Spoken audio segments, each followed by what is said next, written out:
Hello there everybody, welcome back to my channel, Boom Reactions. Now today guys, I've got a treat for you. So we're going to be watching a video kind of based on folklore, but this video is called Absolutely Horrifying Mythical Monsters You've Probably Never Heard of.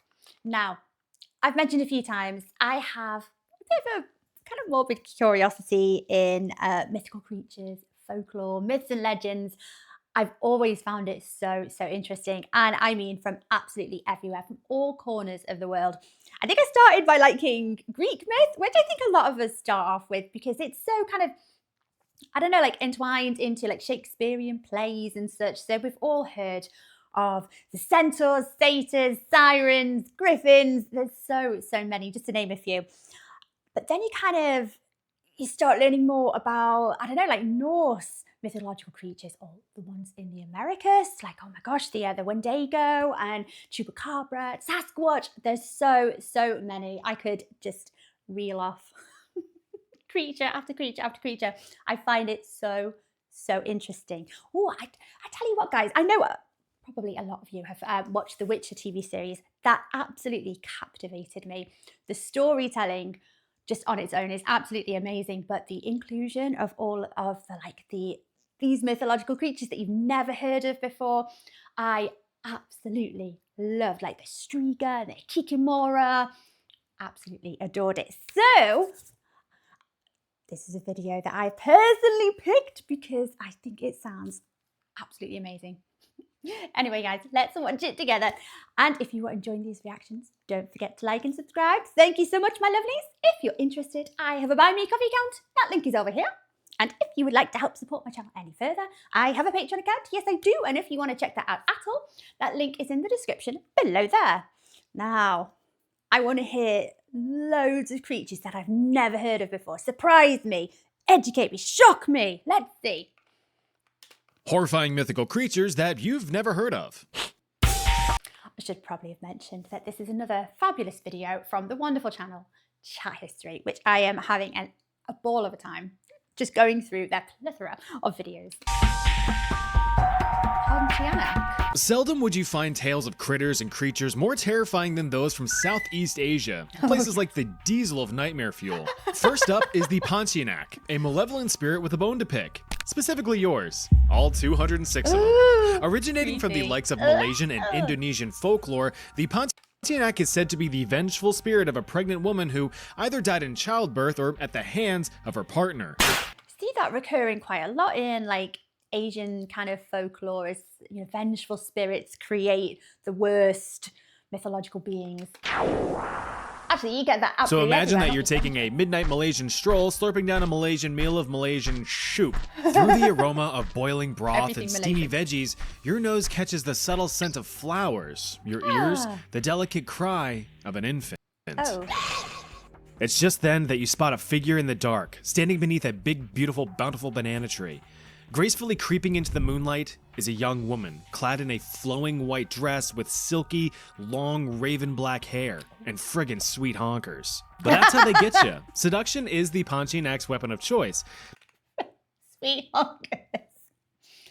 Okay, yes, the art of the seductive siren-like spectre here. Okay, but isn't she, you know, preguntas? Isn't she mid-baby? Pregnant? No? No? At least for the initial bait. But as long as you're a nice guy, you should have nothing to fear. And not the Reddit definition of a nice guy. Cheaters, beaters, and legend leaguers all face a terrible fate should they cross the path of a pontianak. So approach at your own risk. If you do find yourself overcome with the manly urge to try to pick up a ghostly gal in the middle of the night, you'll notice a few things as you make your move. For one, that delightful floral scent quickly turns to pure putrescence. Her soft pale hands now don razor-sharp nails, and her delicate face now bears bloodthirsty fangs. You're in for a rough encounter.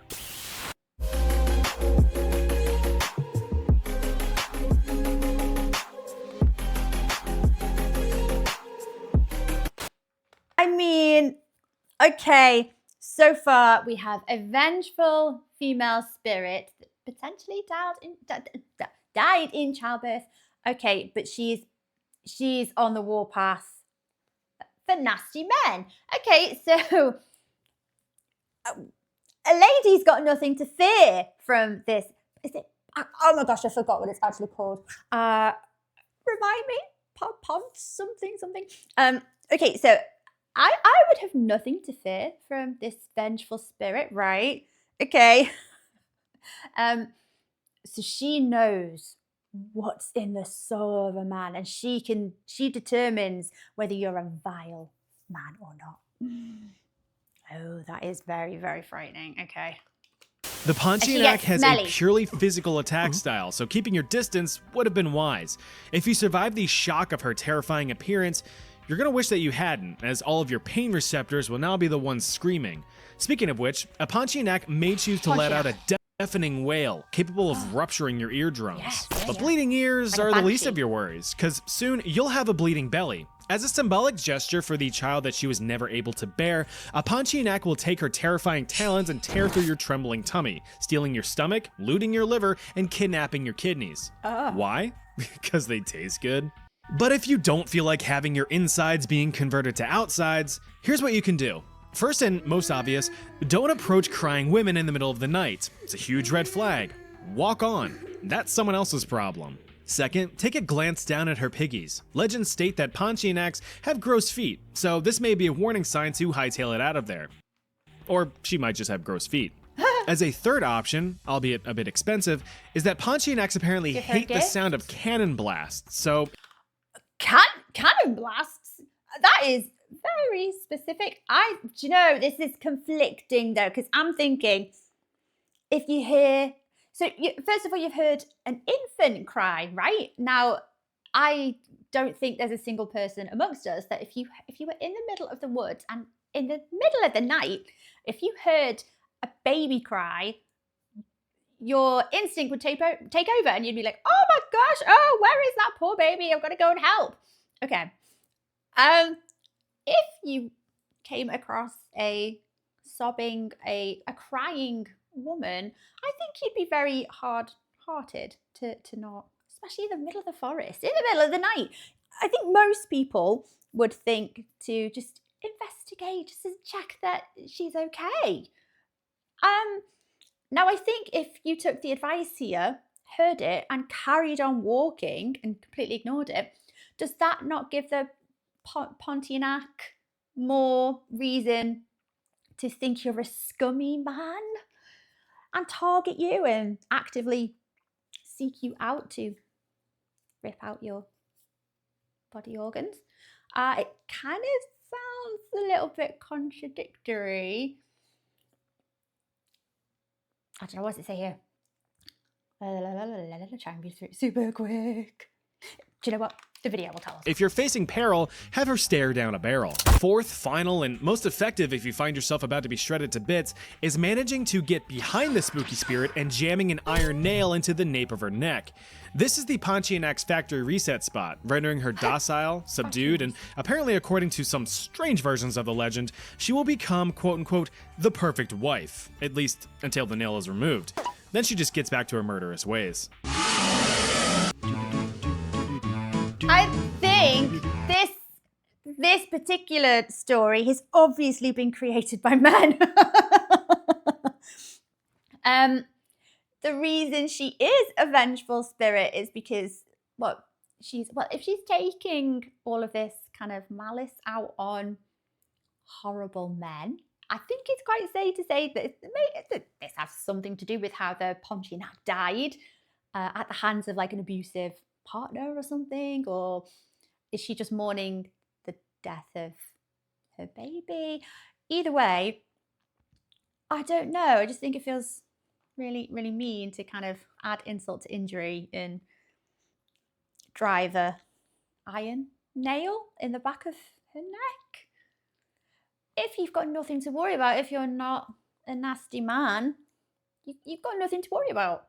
Why do you need to attack? And of course, if you're a lady, you have no reason to attack. So it does kind of sound like there's a reason why she's a vengeful spirit, and I don't think this is helping. I know we're talking about a mythical fictional being, but, you know, let's break it down, guys. Let's analyze. Okay. Just don't be mean to the Dude, female you spirit. gotta run. That pontianak is after everybody. But I'm jamming. Don't be drawn Well, to that her demon because over of there the is about to jam her boobies. fingers into your belly, so you better... What are those? My Raycons. This video is sponsored by Raycon. These are Raycon's Everyday Earbuds Classic. Those classic earbuds you'll be wearing every day. Sick of those bulky headphones that morph your skull like Play-Doh? Tired of earbuds that fall out of your ear holes the microsecond you engage in any kind of physical activity? Don't want to fork over a quarter of your rent for overpriced nonsense? That's where Raycon's got your back. I've been using my own for several months now and can honestly say that they're a solid I ain't scared of you. Oh, fuck. Pontianak, I care of everyday earbuds. Alright, Pontianak, I ain't scared of you. Oh, fuck. Okay. Okay, no, covering your ears and not hearing the kind of banshee scream doesn't do you any good. The moral of the story here, gentlemen, is to just not, just don't be a dick. Pardon my language. Just don't be a bad man. And then you've got nothing to worry about. And if you are a bad man, definitely give the Pontianak a wide berth. Like, yeah, don't be drawn in. Don't be seduced by the heaving bosom. But then again, maybe, I don't know, because if you heard someone crying in the woods in the middle of the night, you should probably have the heart to be like, are you okay? Is everything okay? Feeling good. Talk to me, Pontianak. Okay. Now we jump ship from Southeast Not scary Asia for to the me. forests of West lady. Africa with the sasabonsam. The OG jump scarer, this slippery little devil hides in the canopies of the forests of Ghana, waiting for its next victim to wander through the woods. The beings are said to be always the huge, woods. much larger than an average human, with jaws capable of swallowing a head whole in one gulp. Although oddly proportioned, the sasabonsam is ape-like in appearance with Sasabonsam. gangly, dangly arms and legs and a slender torso, often depicted with dark or red-colored fur. Using its iron hook feet to grip a grasp on Ghanaian growth, the sasabonsam lurks in the trees awaiting its prey. Once spotted, the monster will wiggle its fingies in delight with a don't mind if I do attitude like it's about to grab the last hot dog out of the warm Wawa hot dog cabinet. Going in for the kill, the sasabonsam swings from the tree limbs to snatch and grab any would-be traveler, should they be caught unawares alone in the dead of night. The monster's monstrous arms envelop you in a deadly death hug, crushing your bones and internals. Luckily, this will most likely send you to the Shadow Realm before it ever gets a chance to feed on your remains. If Okay. you're more of a cautious individual, the sasabonsam may attempt to disarm or disorient you with its ability to mimic familiar sounds. Oh, what was it? Once you've been thrown off course, your life expectancy quickly drops to mere seconds as a swinging vampire monkey man makes its move. But if you don't want to end up a monkey man's meal, there are precautions that you can take. For one, never travel alone in the forest at night. Okay, it's that kind of goes a without takeaway saying. lesson for this legend. Yeah. Travel with a companion to avoid an untimely demise and to spark good conversation. Same And thing. I told the guy, no tomato on the sandwich. And what does he do? He puts extra tomatoes on it. I mean, that's just ridiculous. fuck up. You know, it wasn't even... Additionally, protective charms blessed by your local village priest are said to ward off the creatures as they hate the taste of religion. But if these simple solutions just don't Hate the taste of religion. seem possible, don't worry, for another solution is already in the making, and you can thank chocolate. Now, before you embarrassingly offer a bar to the beast, let me explain. You see, sasabonsams thrive in the trees, so let's just get rid of the trees.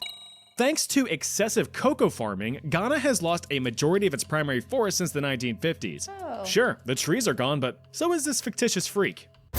Is this a tactic by the cocoa farmers, the developers, maybe to justify getting rid of so much forest in Ghana?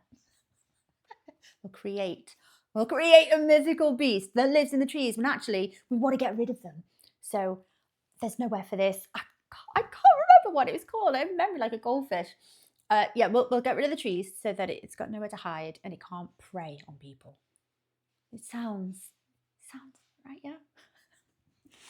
That is slightly terrifying. It kind of reminds me, it's one of those ghost stories that has been derived from like a really long time ago, and we've still got like the remnants of evolutionary memories of like predators preying on us from trees. It sounds really feral, barbaric, and that one is genuinely terrifying. Okay, What's this? Drekavac? Is this a vampire-esque kind of thing? Drekavac. Strap on some earmuffs, because this next creature's a real screecher. Slopped out of southern Slavic folklore is the drekavac, which translates to the screamer. Oh. This myth takes on many forms across several different variations of its story, but for this video, we will go with its infant form. The drekavac is said to be the restless spirit of an unbaptized child.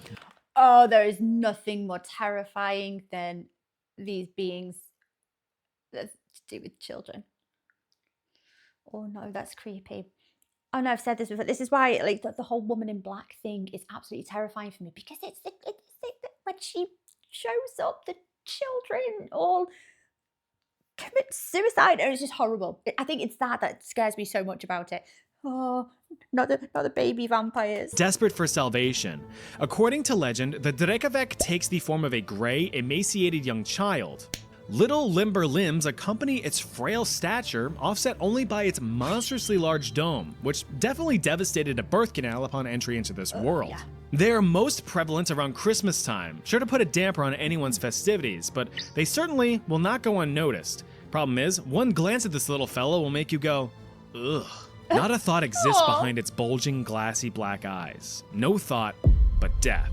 If it wasn't obvious by its name, the drekavac is capable of emitting eardrum-rupturing shrieks, able to bring you to your knees in a single squeal. Oh, like the thing in the pots from Harry Potter. What are they? I can't remember what they're called. The thing that they pull out and they're like, ah! A bit like that. I can't bring myself to not say that's cute and to be repulsed by something like that. I'm a bit morbid though, you know. But I still think that little drekavac, whatever it's called, is actually quite cute. Poor thing. Yeah, like that. Now, the drekavac itself is not an immediate threat in terms of it wanting to convert you into a fresh marinara. Instead, it serves as a looming omen. It is said that those who find themselves in its shadow are doomed to die a terrible death in the coming days. Well, yeah. Whole villages may suffer cruel fates should they spot one nearby.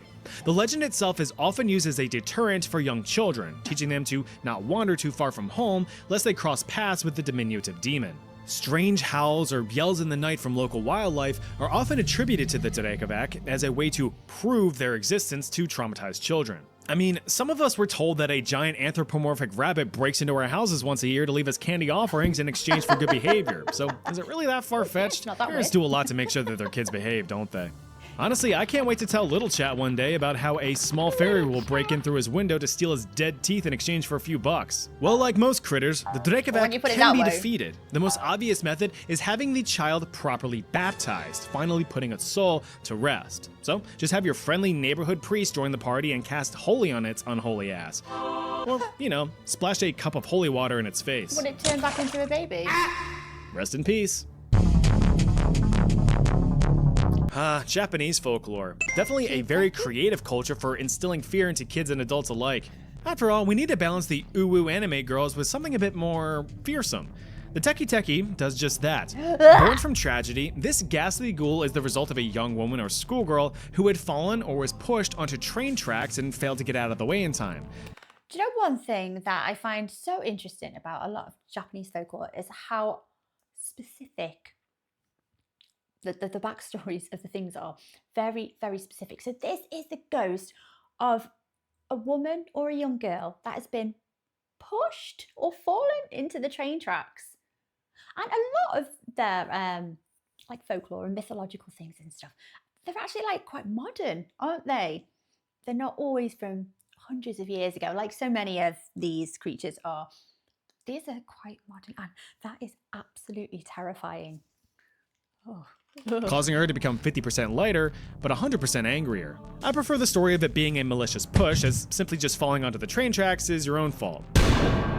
Stay behind the yellow line at all times, people. Being a vengeful spirit, or Andrea, the tekke is a violent little vixen, aiming to hunt down the living who wander around deserted locations or train tracks in the middle of the night. Her existence serves solely as a cautionary tale for kids, discouraging any late-night adventures to such places. It's interesting the tales that parents come up with to protect their children. So instead of it being like, "Alright, Dad, I'm going to that old abandoned factory with some friends." The hell you are, that place isn't safe.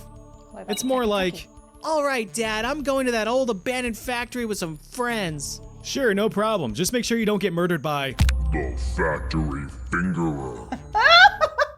What?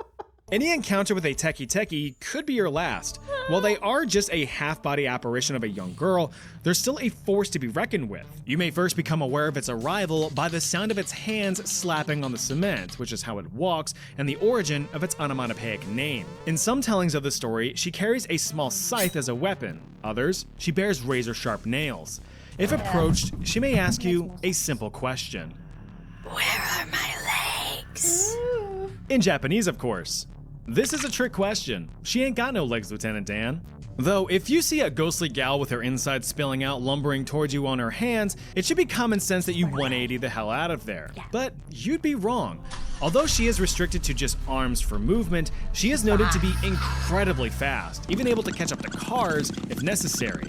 Once she gets a hold of you, she will treat you to a similar fate as her own, using her scythe or nails to crack you open like a football Sunday beer can. Now, according to legend, and unfortunately for you, there's no clear way to defeat her, mainly just heeding the tale's warning to avoid deserted areas and train tracks. However, I'm sure a solid 45-yard field goal attempt could get the job done.